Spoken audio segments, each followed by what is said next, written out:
길병원TV 시청자 여러분 안녕하십니까. 여러분의 건강 100세를 위해 존재하는 길병원TV 오늘 진행을 맡은 심장혈관 흉부외과 박국영 교수입니다.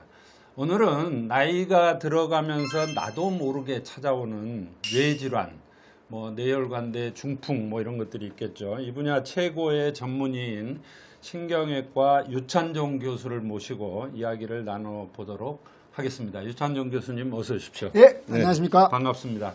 여러분 뇌졸중 하면은 겁부터 나지요. 실비보험에서도 이제 3대 중증 질환이라고 해서 암, 심장 또 뇌경색, 심장은 관상동맥 이렇게 세 가지를 주로 커버를 해주는데 물론 요새 보험은 또 이제 더 광범위하게 또 커버해 주는 게 있긴 합니다만은 이 3대 중증 질환이 그만큼 비용도 많이 들고 또 고생도 많이 하고 치료 기간도 많이 든다. 이런 이야기가 되겠습니다. 그래서 유찬종 교수님은 이런 뇌졸중 분야에서 뇌졸중 뇌치료를 약물이 아니라 시술 또는 수술로서 치료하시는 분입니다. 신경외과 분야도 우리 유찬종 교수님 필수 의료과이면서도 기피 의료과죠. 아, 그럼요. 네, 그래서 네. 지원자 많습니까? 이제 별로 그렇게 많지 별로 않습니다. 없지 않나요? 예. 없죠. 그래서 저희 흉부외과나 마찬가지로 이 필수 의료과 의사들이 요즘 고생을 많이 하고 계시는데 참 묵묵히 30년 이상 이 자리에 계시면서 중증 뇌질환을 시술 또는 수술해 주시는 선생님 정말 존경하며 감사드립니다. 오늘 이야기는 유찬종 교수님께서 이야기를 먼저 이제 슬라이드를 통해서 나눠주시고 제가 일반인을 대신해서 중간중간에 또 질문도 하고 이런 형식으로 진행을 하겠습니다. 먼저 이제 예방과 치료 슬라이드 발표 자료를 한번 발표 좀 해주시죠. 네. 우리가 보통 눈이면 눈, 심장이면 심장, 신장이면 신장, 관절이면 관절, 이 모든 관련된 게 다 혈관하고 관련되어 있습니다. 혈관이 망가지면 모든 기관과 장기 다 망가질 수가 있습니다. 그렇죠. 왜냐하면 우리 혈관은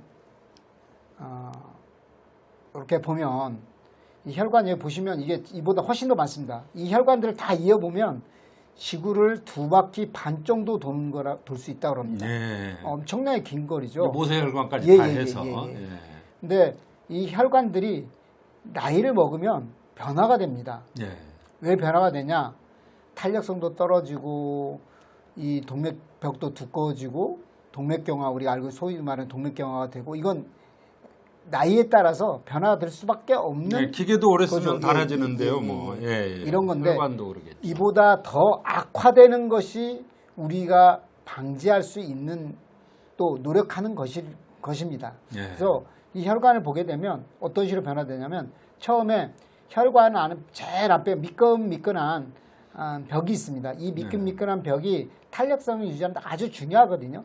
이 미끈미끈한 벽과 근육 사이에, 혈관 근육 사이에 때가 끼기 시작합니다. 이 때가 주로 뭐냐면 지방 조직으로 이루어져 있습니다. 이게 적당히 조금은 쌓일 수밖에 없는 우리의 구조인데 이게 심하게 쌓이게 되면 동맥경화라는 게 되죠. 그래서 어느 정도 쌓일 때까지는 우리가 약이나 이런 걸 해서 리모델링을 갖고 올 수 있지만 그 이상으로 가버리면 이게 돌아올 수가 없는 상태가 됩니다. 이런 상태가 되면 우리 몸은 급격히 나빠질 수밖에 없는 상태라고 볼 수 있습니다. 그리고 이제 나이에 대한 이야기를 드리겠습니다. 나이를 먹는다는 것은 우리의 탄력성이, 그 혈관의 탄력성, 우리 피부도 그렇고 다 탄력성 떨어지지 않습니까? 이 심장도 역시 탄력성이 떨어지는데요. 처음에 심장에서 펌핑을 하면 피가 쫙 말초까지 쫙 가는데 젊을 때는 옆에서 도와줍니다. 다른 혈관들이 근육이나 이런 게 도와줘서 짜주고 또 한 번 짜줘요. 그러니까 심장이 힘을 좀 덜 들이고도 말초까지 잘 가는데 심장 자체가 이제 혈관이 탄력성이 떨어지고 딱딱해지면 심장에서 일이 엄청나게 많이 해줘야 돼요. 그러다 보니까 심장은 심장 나름대로 커지고 힘들어져서 이 부정맥이라든지 여러 문제가 생기고 그러다 보니까 혈관은 더욱더 딱딱해지고 딱딱해지니까 혈관벽도 손상이 있고 혈관벽이 손상이 입으니까 혈관벽이 더 두꺼워지고 악순환의 고리를 가져오고 결국은 나이를 먹으면 따라 혈압도 이렇게 증가될 수밖에 없는 네, 그런 상황이 네, 됩니다. 네. 우리가 이 그림을 보시면 혈관의 탄력도라고 이렇게 써 있는데요. 네. 이 10대, 20대는 이게 말랑말랑했던 것이 한 5, 60대 되면 눌러도 눌러지지 않은 이게 딱딱한 혈관이 됩니다. 이건 일반적인 과정인데 PVC 파이프 같이 예, 되면 예, 예, 예. 밑에는 왼쪽에 고무 파이프고. 예, 예, 예. 근데 이게 더 심해져 버리면 이제는 그때는 우리 몸은 망가지는 거죠. 장기나 모든 게. 이제 초음파를 보겠습니다. 네. 우리가 뭐 흔히 건강검진 가면 경동맥 초음파를 보게 돼 예, 있죠. 많이 하죠. 예. 네. 경동맥 초음파를 보게 되면 보통 매끄런 이런 혈관 모양, 혈관 안을 볼 수 있는데 가끔은 이렇게 두꺼워져 있는 그 혈관이 발견되게 됩니다. 동맥경화관이. 예, 이게 바로 동맥경화를 볼 수 있는 방법이죠. 예, 예. 그 다음에 혈관 관상동맥이라는 걸 이제 심장을 밥주는 네. 이 관상동맥 사진을 찍어보면 보통은 이렇게 매끈하게 갑니다. 예. 근데 여기 울퉁불퉁 이렇게 동맥경화 오면 되고 이걸 스텐트를 넣으면 이런 식으로 또 예.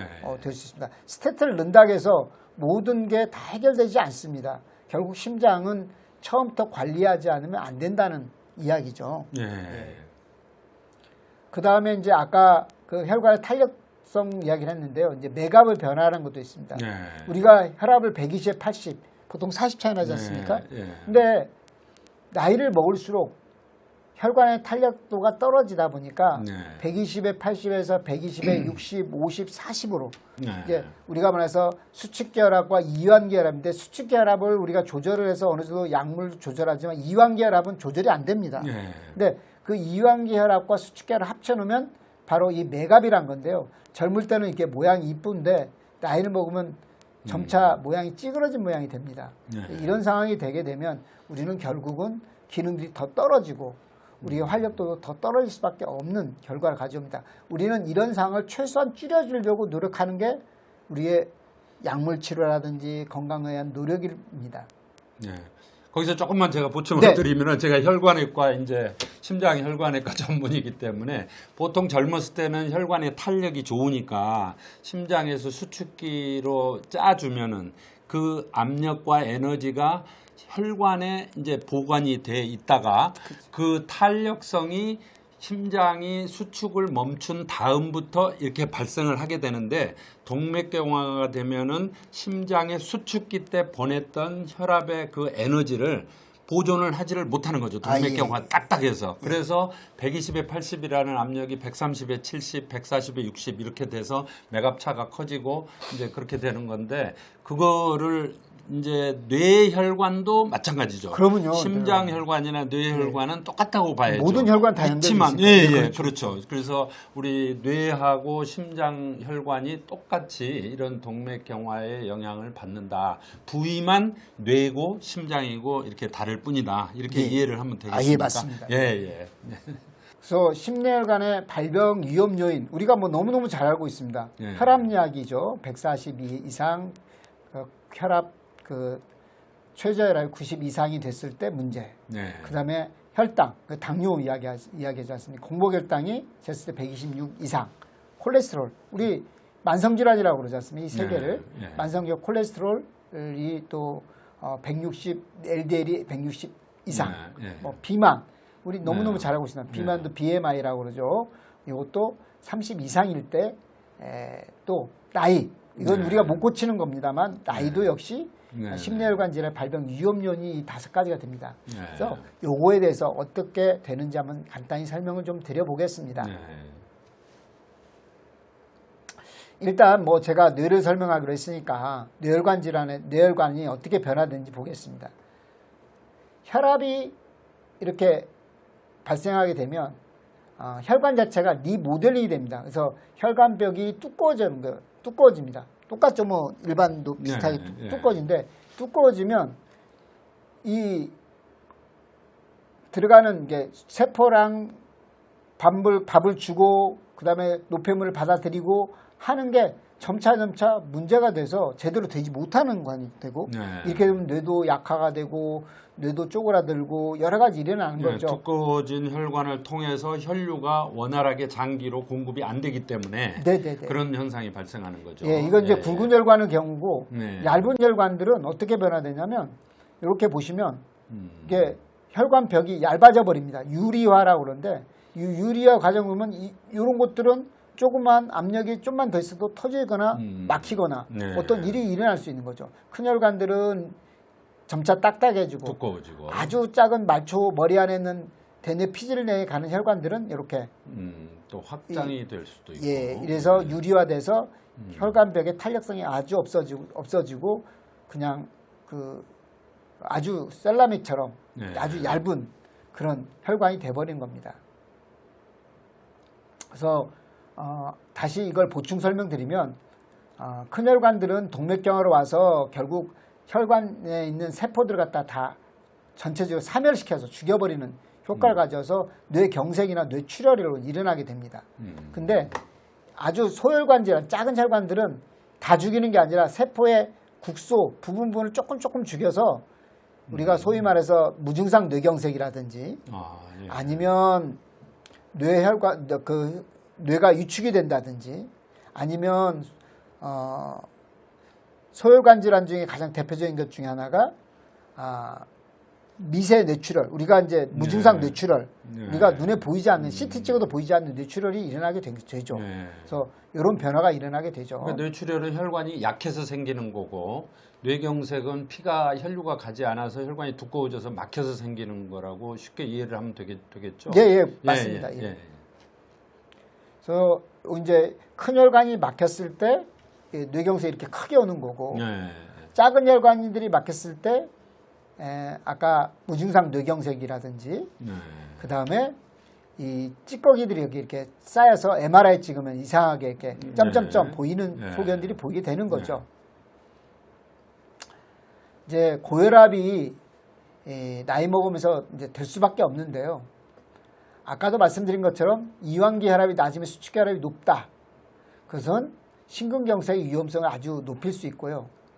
환자가 조금만 움직이면, 우리가 좀만 더 움직이면 뭐 젊은 사람들 같은 경우는 혈압 변화가 120, 80면 큰 변화가 없는데 나이 먹으면 좀만 움직여서 혈압 변화가 아주 변동이 심합니다. 결국 자율신경계 기능 자체가 저하돼 버려서 그러니 혈압 변동이 심하니까 혈관은 더 영향을 받을 수밖에 없는 그런 상황이 되게 됩니다. 또 약을 또 보통 많이 먹지 않습니까? 50대 오면 뭐 약으로 조절하려고 우리가 노력 많이 하다 보니까 약 때문에도 또 합병증도 병발할 수도 있습니다. 그래서 약도 우리가 그래서 나이 먹을수록 꼭 필요한 약만 먹어라 하는 이유가 되겠습니다.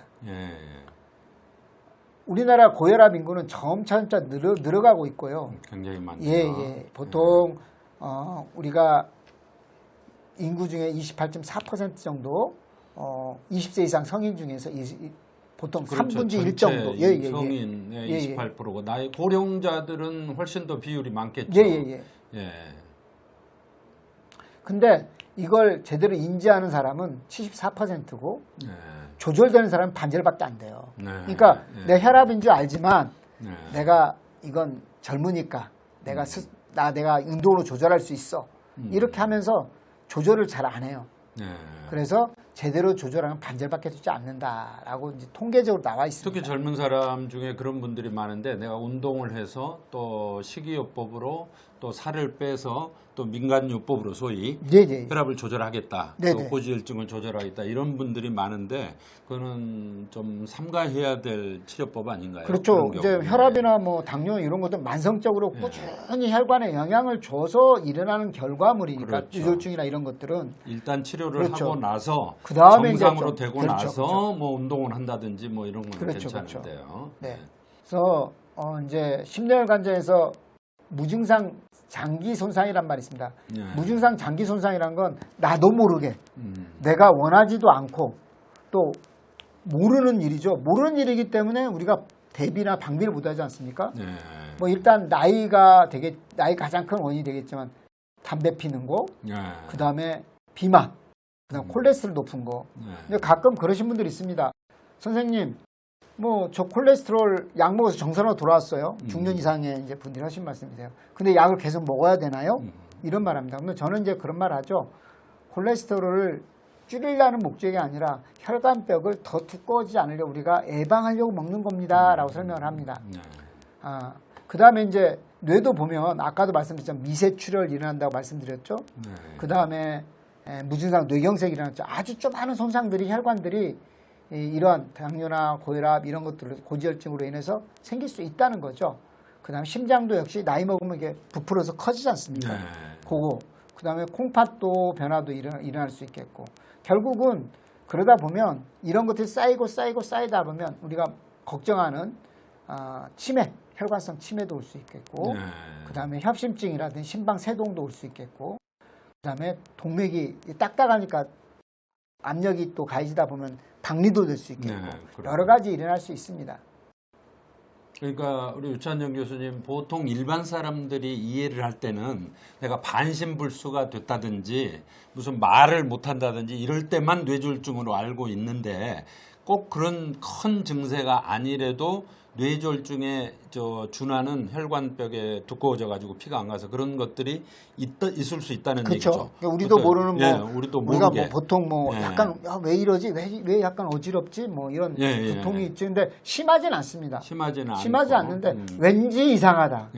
근데 뭐 설명할 수 없는 이런 것들이 되게 많아요. 사실 우리한테 물어봐도 전문가인 우리도 잘 분간을 못하는 경우가 많습니다. 그러니까 뇌졸중도 꼭 심한 것도 있지만 아주 증상이 약해서 애매모호한 경우부터 심한 경우까지 스펙트럼이 아주 다양하게 있을 수가 있다는 얘기죠. 혈관 크기에 따라서. 알겠습니다. 근데 요즘에 이 당뇨라는 게 뭐 제가 전문가는 아니지만 점차 늘어나고 있다고 그럽니다. 엄청나게 많이 늘어나고 있습니다. 우리가 요새 단짠, 우리 뭐 음식 프로그램은 단짠이 뭐 단골 메뉴지 않습니까? 이 단짠에서의 단 이게 중독성이 있다고 제가 알고 있습니다. 이런 것들로 인해서라고 생각하는데 젊은이들이 많이 또 이게 증가되고 있는 그런 추세라고 그럽니다.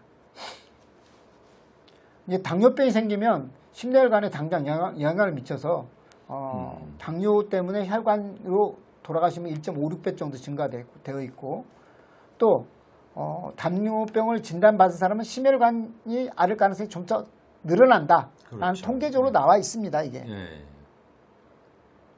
그래서 당뇨 치료가 1년 늦어지면 심장이 마비 온다든지 아니면 뇌졸중이 온다든지 일단 심장 자체가 손상이 돼서 기능이 떨어진다든지 이런 것들이 올 확률이 상당히 높아지는 거죠. 1년만 늦어도 치료가.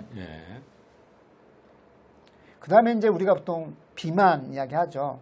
보통 마른 사람이 당뇨인 사람도 있지만 비만인 사람이 당뇨일 확률이 좀 많이 있습니다. 그래서 보통 동반율을 보게 되면 전체적으로 보게 되면 아주 고도 비만 말고 1단계 비만하고 고도 비만까지는 반절 이상이 비만이 당뇨병과 관련이 되어 있습니다. 남성이 좀 더 많고요. 여자가 좀 반절 정도 되어 있습니다. 그래서 비만과 당뇨는 뗄래야 뗄 수 없는 관계다 라고 이야기할 수 있습니다. 이제 이러한 것들을 보면 당뇨나 고지혈증이나 담배나 비만이나 나이 요것들이 다 혈관을 딱딱하게 만들어서 결국 심장도 문제 일으키고 뇌도 문제 일으키고 신장도 문제를 일으킨다. 그래서 우리가 만성질환을 관리를 하는 것이 엄청나게 중요하다. 이게 관리를 잘하면 뇌혈관 질환도 관리를 잘하는 거다라고 이야기할 수 있습니다.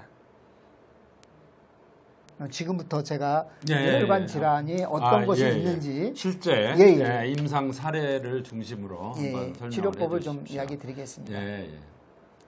보통 이제 응급실에 오면 이렇게 CT를 보게 되면 이게 피가 이렇게 하얗게 보이는 게 피가 나 있습니다. 이런 경우는 보통은 큰 혈관이 터져서 오는 것들이거든요. 이런 경우들은 우리가 혈관 단층 사진을 찍게 되면 이렇게 혈관이 이렇게 부풀어 있는 풍선처럼 부풀어 있는 게 있습니다.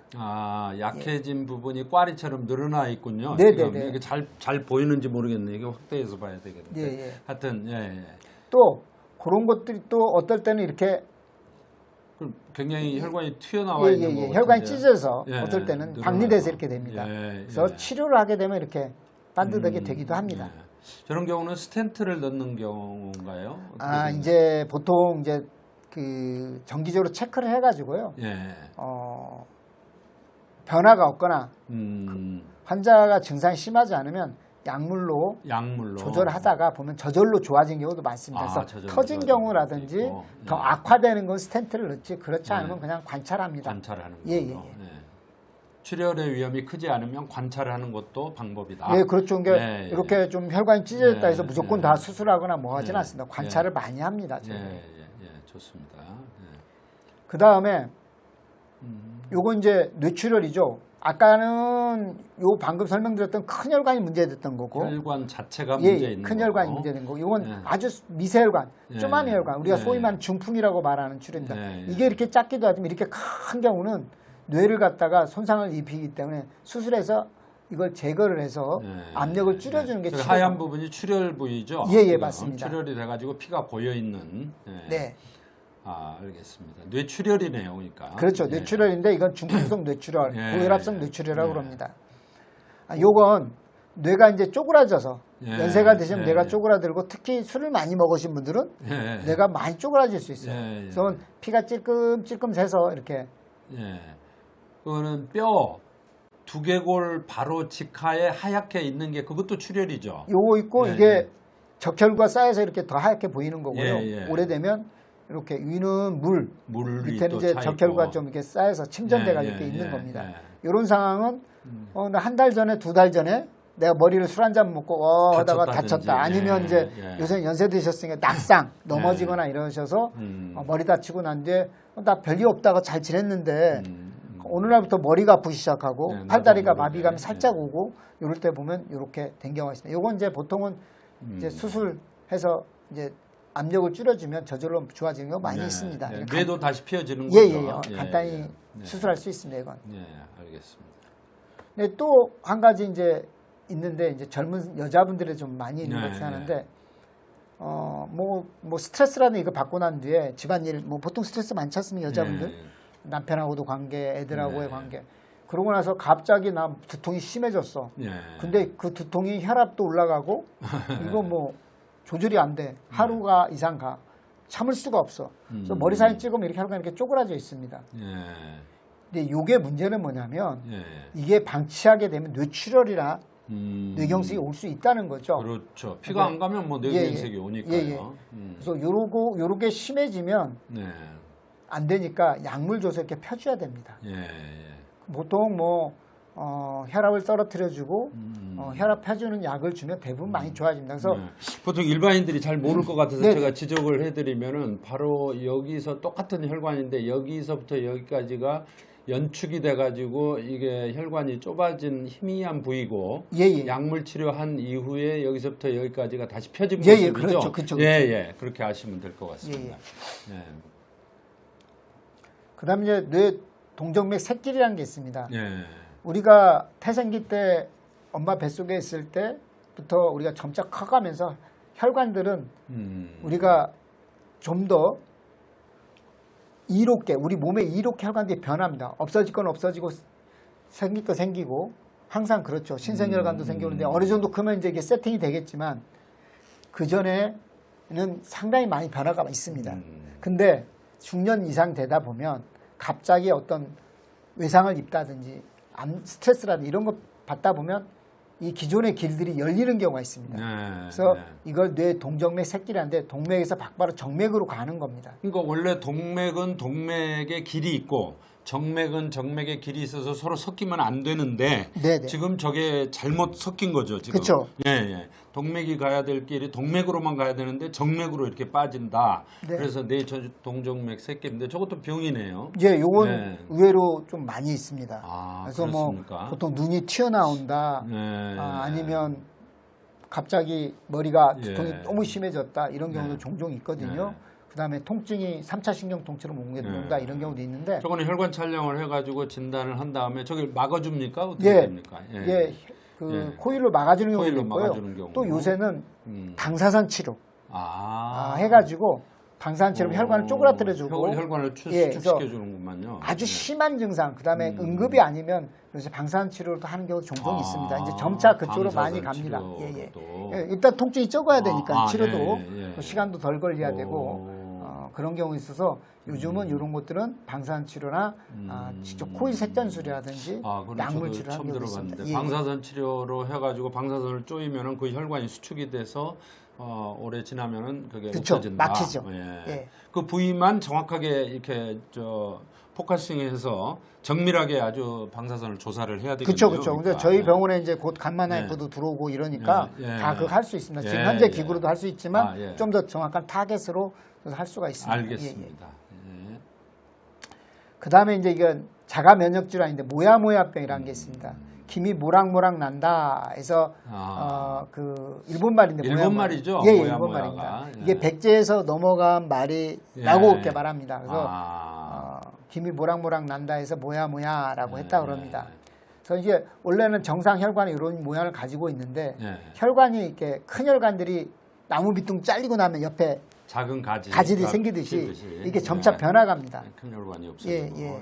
그래서 나중에는 이 굵은 혈관 자체가 없이 마치 조그마한 가지들이 수없이 많이 저게 선천적으로 생기는 것도 있지 않나요? 예, 자가 면역 질환이기 때문에 자가 면역 질환. 예, 어릴 때부터 있는 사람도 있고 나이 먹어서 생기기도 하고. 예. 아하. 근데 이제 요것은 혈류가 적어지고 혈관벽이 약했기 때문에 출혈이나 뇌경색이 잘 올 수 있죠. 그러겠네요. 혈관 이상이 있으니까. 저게 많습니까? 그런 병들이? 동양인은 좀 많은 편입니다. 특히 우리 그 몽골이안 좀 더 많이 몽고 계통에 많이 있는 편입니다. 알겠습니다. 그것도 조심을 해야 되겠네요. 이제 뇌동정맥 기형이라는 건데 이건 선천적인 건데요. 여기서는 동맥에서 막바로 정맥으로 피가 막바로 가는 겁니다. 그러니까 동맥에서 조직에 밥을 주고 그 다음에 찌꺼기라든지 이걸 갖다 받아서 정맥으로 가져야 되는데 이게 안 되고 막바로 가버린 경우입니다.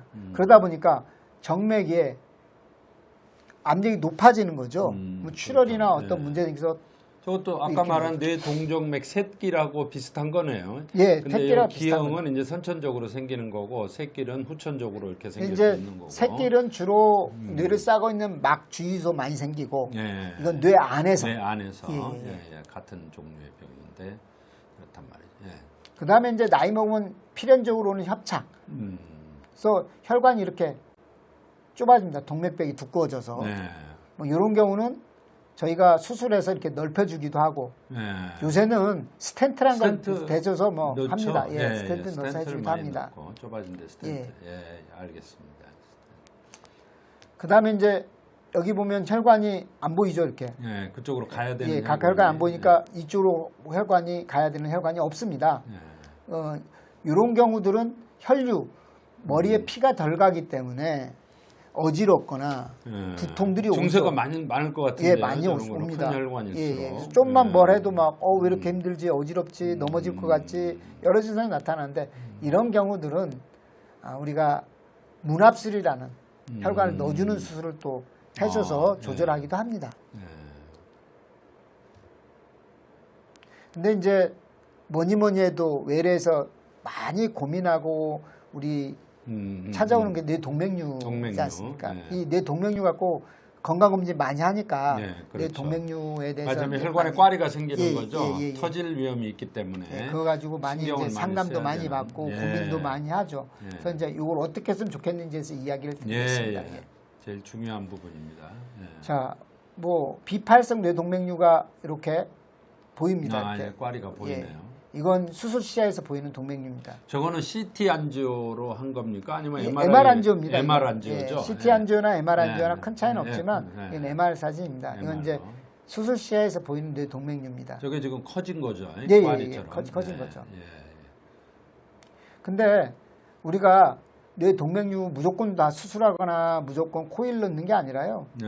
뇌동맥류 크기가 얼마나 큰지, 그다음에 어디에 위치해 있는지, 모양이 어떤지, 그 다음에 다발성인지, 나이가 어느 정도 됐는지, 그 다음에 이런 만성질환들을 갖고 있는 게 어느 정도인지 이걸 다 고려해서 우리가 치료 방법을 같이 상담하고 이야기할 수 있습니다. 사실 70대, 80대 돼서 머리 사진 찍어서 뇌동맥류 나오는 확률이 뭐 꽤 많습니다. 네.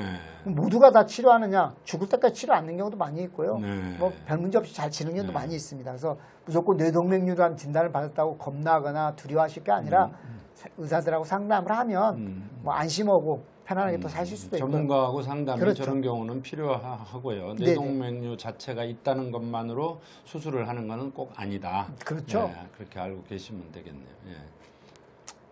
이제 맨 처음에 우리가 과거에는 이제 CT나 MRI 정도 찍고 말았는데 요새는 치료 방법을 결정할 때는 항상 혈관 조영술을 혈관 꼭 조영술을 꼭, 합니다. 네.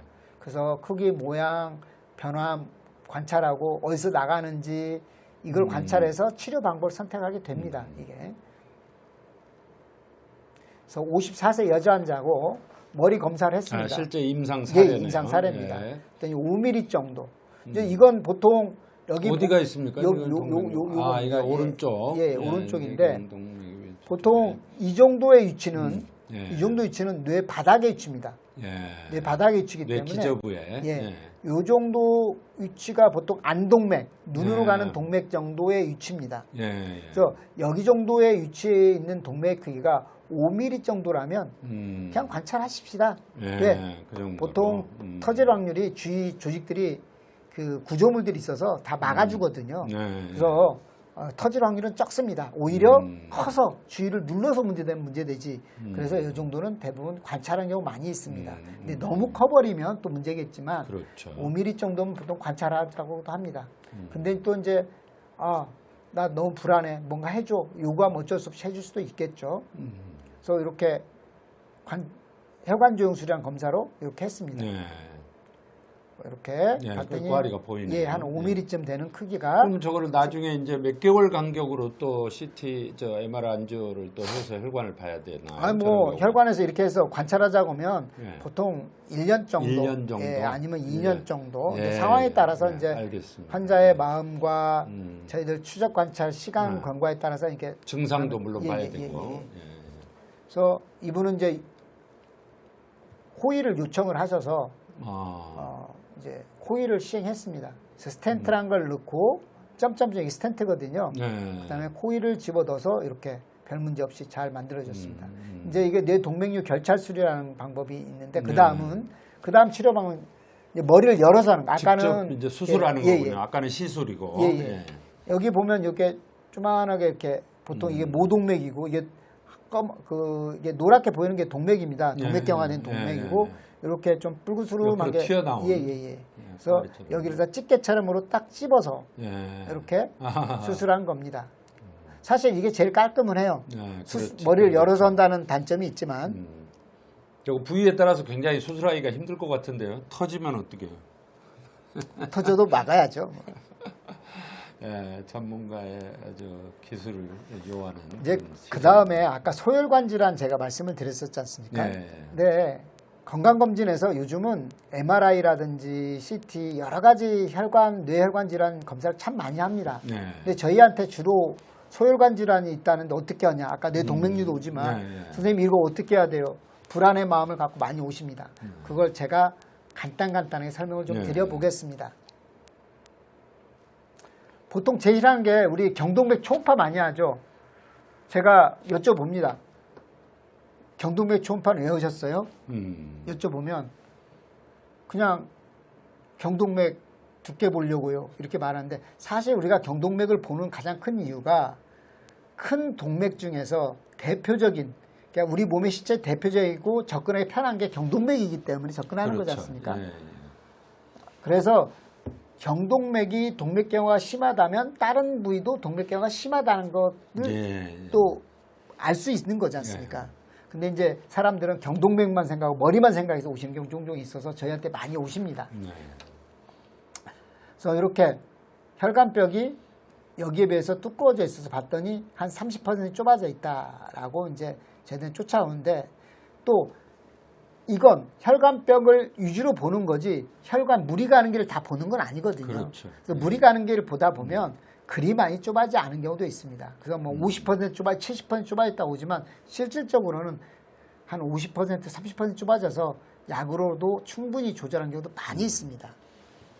그러니까 지금 선생님이 말씀을 하셨지만은 저 경동맥이 이제 보기가 좋고 네네네. 척추에서 우리가 초음파로 보기가 좋고 혈관을 대표하는 혈관으로서 하나를 꽂아서 경동맥 초음파로 이제 보는데 저기에 동맥경화가 있다 하면은 다른 혈관도 동맥경화가 있을 가능성이 높다. 어느 정도 높은 거죠. 그렇죠. 그렇지만 저기서 30% 있다고 그래서 꼭 다른데 또 30%가 있고 그런 게 아니라 더 심할 수도 있고 덜할 수도 있고. 그렇죠. 그래서 저거는 동맥경화가 있다는 것을 알기 때문에 다른 부위도 한번 혈관 검사를 저런 경우는 해보는 그렇죠. 게 좋겠네요. 그렇죠. 예, 그렇죠. 예, 심장이나 뇌혈관이나 예, 알겠습니다. 그다음에 이제 MRI 요즘 많이 찍습니다. 네. 예, MRI 많이 찍어서 오시는데 여기서 이상 발견되는 건데 특히 수술하지도 않고 그런데 선생님들이 신경외과나 신경과 가서 좀 보십시오라고 하신 것들이 있습니다. 그거에 대해 설명을 좀 드려보겠습니다. 예, 이게 이제 소혈관 질환인데 A, B, C, D 4개의 대표적인 걸 말하는데요. 이건 이제 대뇌 백질 자체가 변화가 있는 것이고 예, 이건 보통 무증상 뇌경색이라고 하는 게 계란 후라이처럼 생겼죠. 예, 그렇게 말한 거고 이게 지글지글하게 이렇게 동글동글하게 하얀 것들이 많이 있지 않습니까? 뇌가 쪼그라져서 이렇게 된 경우고 이런 경우는 검정 것들이 이렇게 있지 않습니까? 미세출혈이 된 겁니다. 그래서 이걸 하나하나 설명을 좀 드리겠습니다. 보통 60대쯤 우리가 MRI 찍으면 대뇌 백질에 손상 하얗게 돼 있어서 소혈관 질환이 의심스럽습니다 해서 저희들한테 옵니다. 보면 이렇게 종종 있습니다.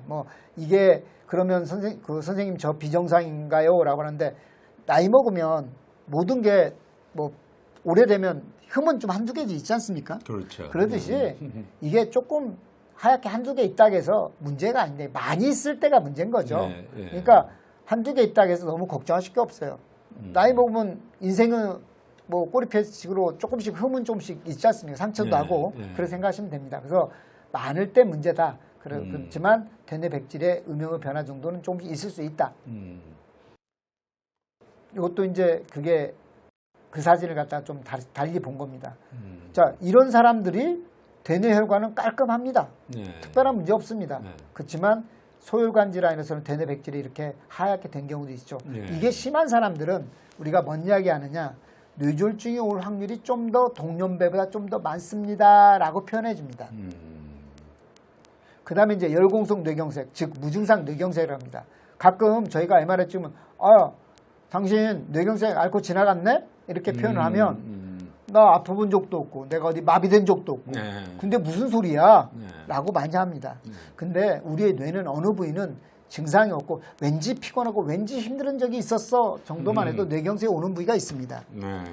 알겠습니다. 근데 이제 이게 열공성 뇌경색이라는데 계란 후라이처럼 이렇게 생긴 것 같다가 열공성 뇌경색. 아까 백질의 변화보다는 좀 더 이제 심한 거라고 볼 수는 있겠죠. 그러나 있을 수 있다 해서 너무 걱정하지 말아라. 많이 있으면 모르지만 한 개 갖고 이거 큰 걱정할 건 없습니다. 그 다음에 점상출혈이라는 게 있습니다. 출혈. 여기 보면 검게 이렇게 한두 개 이렇게 보이는 데가 있습니다. 이렇게 검게. 이건 혈관들이 아주 미세하게 터져서 생기는 건데 뇌압이 아주 높았을 때.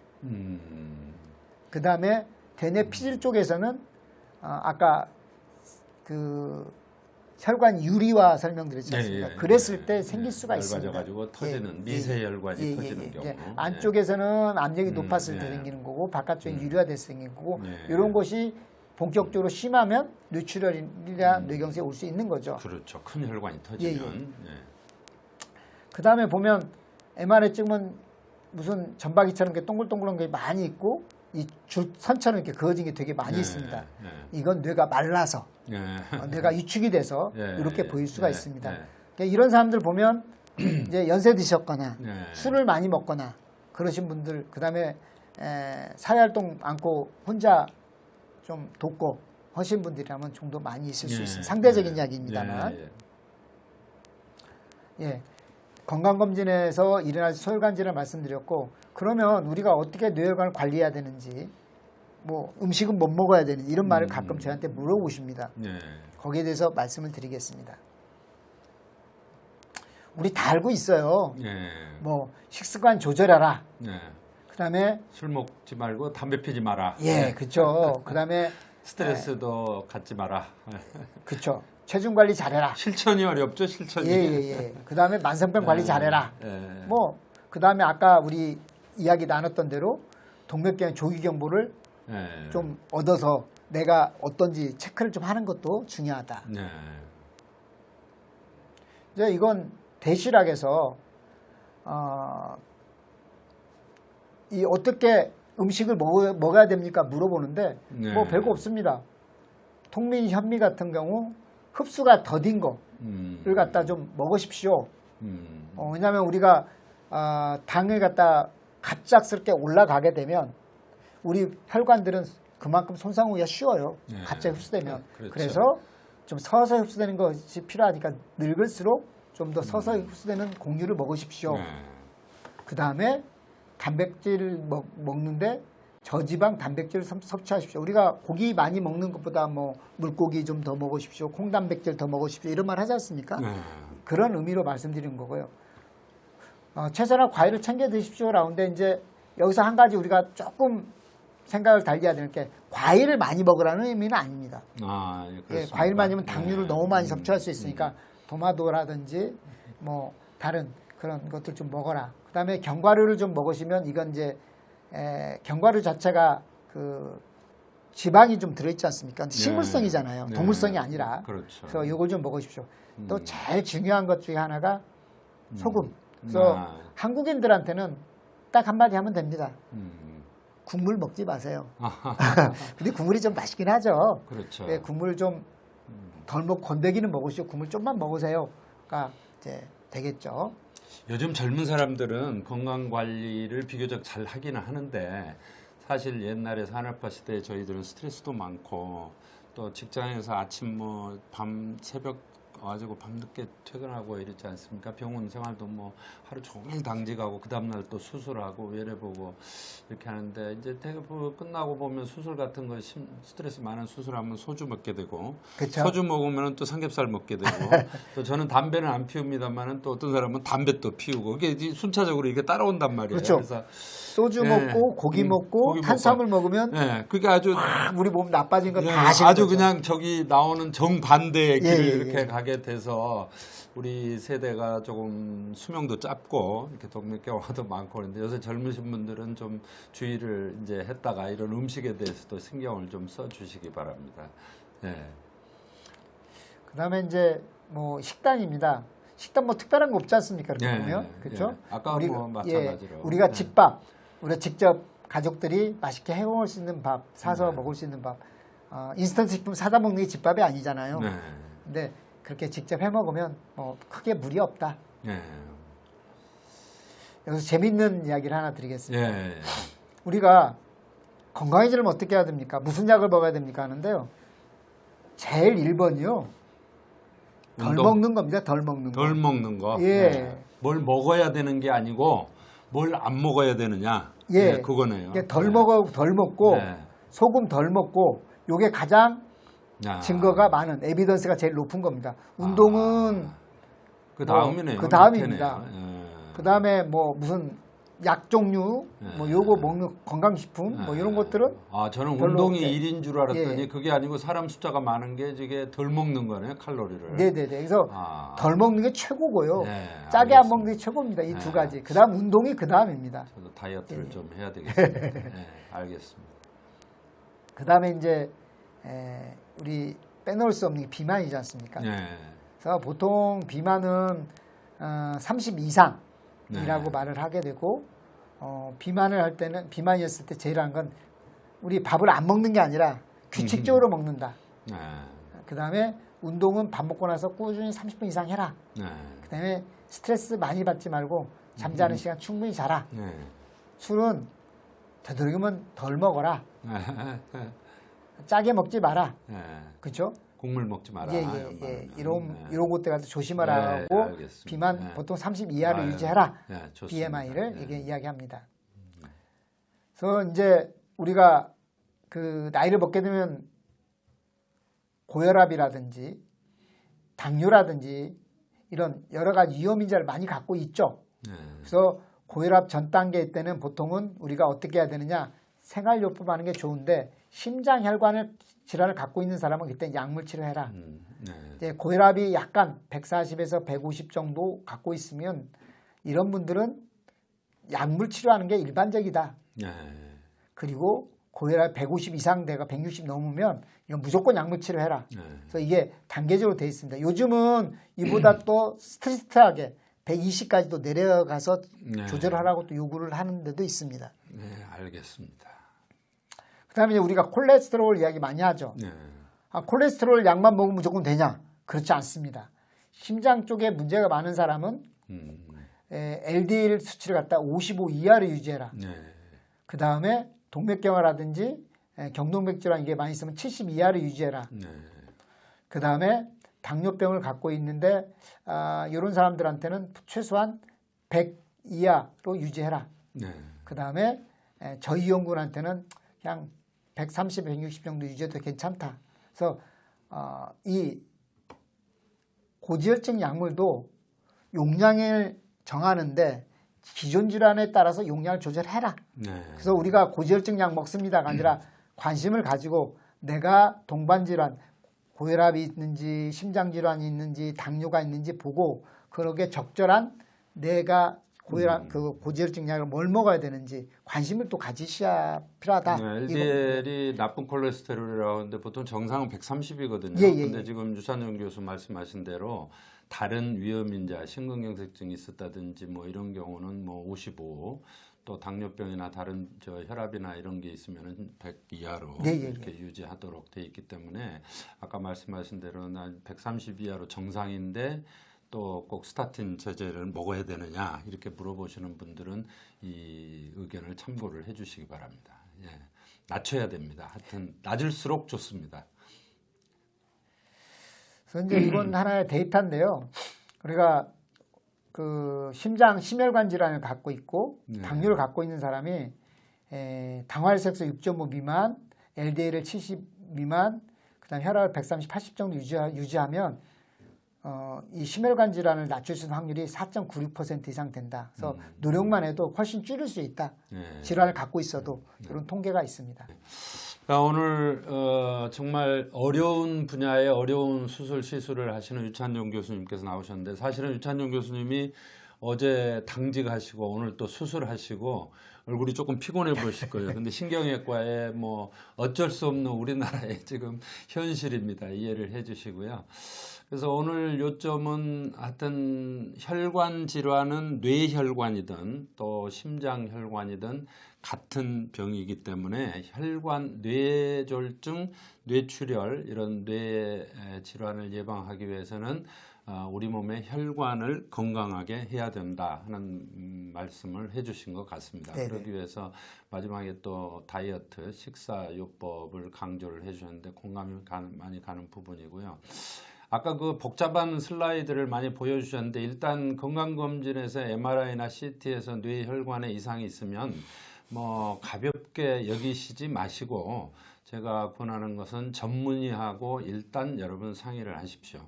그 다음에 그 전문의의 의견을 듣고 그 지시대로 기다리더라도 기다리고 약물 치료를 하더라도 하시고 또 심하면은 시술이나 수술을 하시는 거고 그래서 이 3대 중증 질환 중에 하나인 뇌질환을 예방을 하시고 좋은 치료를 받기를 이렇게 바랍니다. 오늘 나와주셔서 감사합니다. 네, 감사합니다. 네, 여러분 수고 많이 하셨습니다. 감사합니다.